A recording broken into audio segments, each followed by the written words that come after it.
कहते हैं जिस किसी पर भी माता लक्ष्मी की कृपा हो जाए उसके जीवन में फिर कोई परेशानी नहीं आती। माता लक्ष्मी स्वास्थ्य, संतान, धन, वैभव तथा सौभाग्य प्रदान करने वाली देवी हैं। वो जब किसी मनुष्य पर अपनी कृपा दृष्टि डाल देती हैं, उस मनुष्य का जीवन सफल हो जाता है। ऐसी ही एक पौराणिक कथा के अनुसार माता लक्ष्मी ने नौकरानी बनकर एक माली के घर में बरकत की और उसके परिवार को खुशियों से भर दिया। एक बार की बात है, भगवान विष्णु का मन शेषनाग पर बैठे बैठे बहुत उदास हो रहा था। उन्हें धरती पर घूमने की इच्छा हुई और वो अपनी यात्रा की तैयारी में लग गए। स्वामी को तैयार होता देखकर लक्ष्मी माता ने भगवान विष्णु से पूछा, अरे स्वामी, आज सुबह सुबह तैयार होकर कहाँ जाने की तैयारी में हो? देवी लक्ष्मी, पता नहीं मन कुछ उदास है, इसलिए मैं धरती लोक पर भ्रमण करने जा रहा हूँ। हे देव, आप धरती पर भ्रमण के लिए जाएंगे तो आपके बिना मेरा मन भी नहीं लगेगा। क्या मैं भी आपके साथ धरती लोक पर भ्रमण के लिए चल सकती हूँ? ठीक है देवी लक्ष्मी, पर उसके लिए तुम्हें मेरी एक शर्त माननी होगी। तुम धरती पर पहुंचकर उत्तर दिशा की ओर नहीं देखोगी। ठीक है स्वामी, मैं धरती पर पहुंचकर उत्तर दिशा में नहीं देखूंगी। मुझे आपकी शर्त मंजूर है। भगवान विष्णु की इस शर्त से माता लक्ष्मी सहमत हो गई और प्रातःकाल होते ही माता लक्ष्मी और भगवान विष्णु धरती पर पहुंचे। उसी समय सूर्य उदय हुआ था। रात बरसात होकर हटी थी। चारों ओर हरियाली ही हरियाली थी। धरती की सुंदरता को देखकर माता लक्ष्मी अत्यंत प्रसन्नचित हुई और भगवान विष्णु को दिया वचन भूल गई। माता लक्ष्मी धरती को देखती देखती कब उत्तर दिशा की ओर देखने लगी, उन्हें पता ही नहीं चला। धरती का वातावरण देखने में कितना मनमोहक है और वो फूलों से भरा खेत। ये तो कितने सुंदर फूलों से सजा हुआ है। मैं ये फूल यदि तोड़ लूं? उत्तर दिशा में माता लक्ष्मी को एक बहुत ही सुंदर फूलों का खेत नजर आया और उसी तरफ से खुशबू के साथ बहुत ही सुंदर सुंदर फूल खिले थे। ये एक फूलों भरा हुआ खेत था। माता लक्ष्मी बिना सोचे समझे उस खेत में चली गईं और एक सुंदर सा फूल तोड़कर ले आई। जब माता लक्ष्मी भगवान विष्णु के पास वापस आई तो भगवान विष्णु की आंखों में आंसू थे। ये देखिए स्वामी, कितना सुंदर फूल है। अरे स्वामी, आपकी आंखों में ये आंसू क्या हुआ? स्वामी, क्या मुझसे कोई गलती हुई है? बताइए स्वामी। देवी लक्ष्मी, आप मेरा वचन याद नहीं रख पाई। शर्त के अनुसार आपको उत्तर दिशा में नहीं देखना था और साथ ही साथ आपको ये भी सोचना था कि किसी की कोई भी वस्तु को कभी भी किसी से बिना पूछे नहीं लेना चाहिए। स्वामी, मुझसे भूल हो गई, मुझे क्षमा कर दीजिए।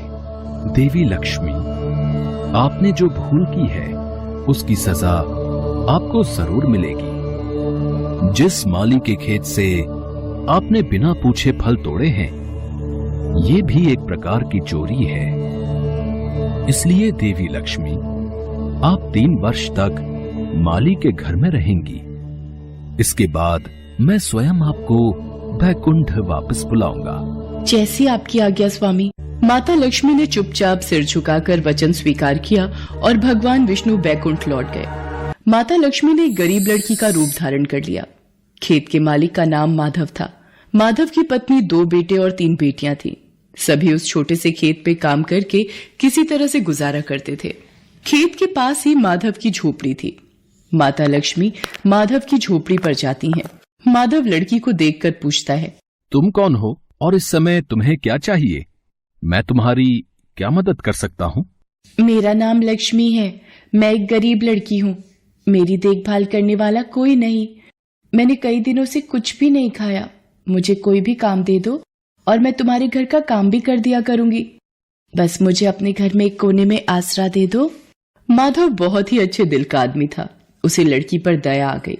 वो लड़की से बोला, देखो बिटिया, मैं तो बहुत ही गरीब माली हूँ। मेरी कमाई से मेरे घर का खर्च बड़ी मुश्किल से चलता है।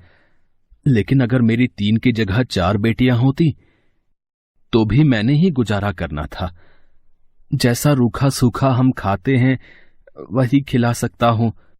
यदि तुम मेरे यहां यही रूखा सूखा खाकर खुश रह सकती हो तो अंदर आ जाओ। आपने मुझे अपनी झोपड़ी में शरण दी। आपका बहुत बहुत शुक्रिया। माता लक्ष्मी 3 साल माधव के घर पर नौकरानी बनकर रही।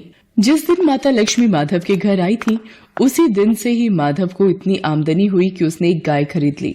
अजी, ये नई गाय खरीद लाए, ये तो बहुत अच्छा हुआ। आज तुम्हारी आमदनी बहुत अच्छी हुई। सरला, सब माता लक्ष्मी की दया है।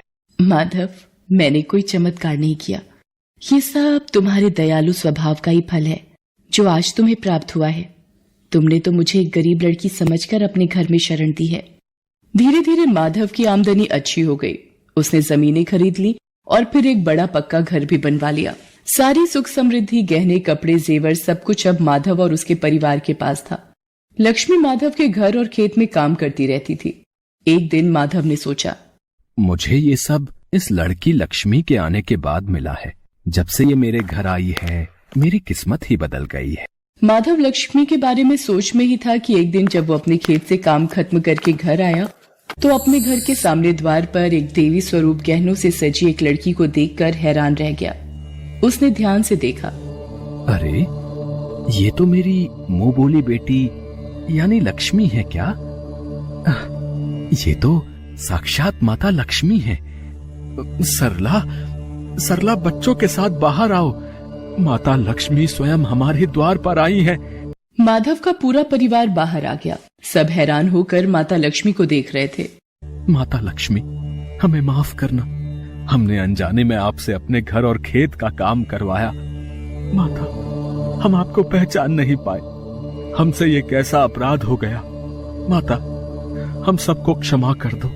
माधव, तुम बहुत ही नेक दिल और दयालु व्यक्ति हो। तुमने मुझे आश्रय दिया, 3 साल तक अपनी बेटी की तरह रखा। इसके बदले मैं तुम्हें वरदान देती हूँ कि तुम्हारे पास कभी भी खुशियों की और धन की कमी नहीं रहेगी। तुम्हें सारे सुख मिलेंगे जिसके तुम हकदार हो। माधव को और उसके परिवार को आशीर्वाद देकर माता लक्ष्मी अपने स्वामी भगवान विष्णु के द्वारा भेजे रथ में बैठकर बैकुंठ चली जाती हैं। माधव और उसका परिवार हाथ जोड़कर माता लक्ष्मी का गुणगान करता है।